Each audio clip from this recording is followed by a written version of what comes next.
Welcome to our channel दोस्तों। Drama serial माँ की आने वाली एपिसोड में आप लोग देखने वाले हैं कि अब यहाँ पर जो राह होती है काफ़ी ज़्यादा जान होती है, क्योंकि उसके बिल्कुल भी समझ में नहीं आ रहा कि आखिर में जो कंपनी में वो फ़ात है उसके ज़्यादा ही करीब होने लगा है जब से उसने उसके साथ दो बात क्या कर ली, जहाँ पर वो नहीं जानती कि यही शख्स उसका बाप है। आगे चलकर आप देखेंगे कि कबीर और भी ज़्यादा राह के साथ करीबियाँ बढ़ाने की कोशिश करेगा, क्योंकि वो जब जान चुका है कि यही उसकी बेटी है और अपनी बेटी के ज़रिए शायद हो सकता है कि वो तारा तक भी पहुँच सके।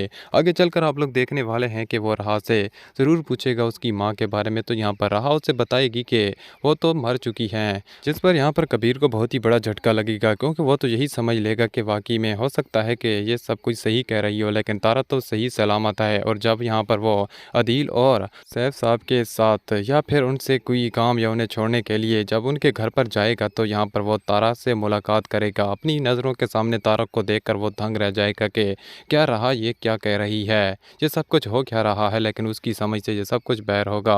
आगे चलकर आप लोग देखने वाले हैं कि ड्रामे में एक और बहुत बड़ा ट्विस्ट आने वाला है। बतूल और राह के दरमियान लड़ाई होने वाली है, क्योंकि बतूल को ऐसा लगता था कि राह कभी भी उसके रास्ते में नहीं आएगी, लेकिन अब ज़्यादातर ज़रूर जो है वो राह के साथ ही टाइम स्पेंड करने लगा। ये बात उसे काफ़ी ज़्यादा परेशान करेगी, जिसके बाद आप लोग देखने वाले हैं कि यहाँ पर बहुत ही ज़्यादा गुस्से में आ जाती है बतूल और राह से कहती है कि ये सब कुछ क्या हो रहा है। मुझे लगता था कि तुम अरमान से मोहब्बत करती हो, लेकिन कुछ ज़्यादा ही ज़रूर तुम्हारे पास आ रहा है, तुमसे बात कर रहा है।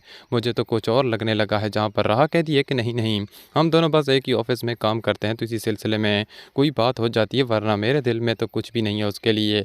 और तुम टेंशन ना लो, ऐसा कभी भी नहीं हो सकता कि मैं तुम्हारे रास्ते में कभी आऊँ। मैं अच्छी तरह से जानती हूँ कि तुम ज़रूर से मोहब्बत करती हो, और भला मैं अपनी बहन को कैसे ये सब कुछ बर्दाश्त करने पर मजबूर कर सकती हूँ। तो मैं किसी भी बात की टेंशन लेने की कोई ज़रूरत नहीं है। आगे चलकर ड्रामा और भी ज़्यादा इंटरेस्टिंग होने वाला है, क्योंकि आसिया कभी भी रहा और इस तारा का पीछा नहीं छोड़ने वाली। आप लोगों को इस ड्रामे की कहानी कैसी लग रही है, हमें अपनी कीमती राय का इज़हार कमेंट सेक्शन में ज़रूर कीजिएगा।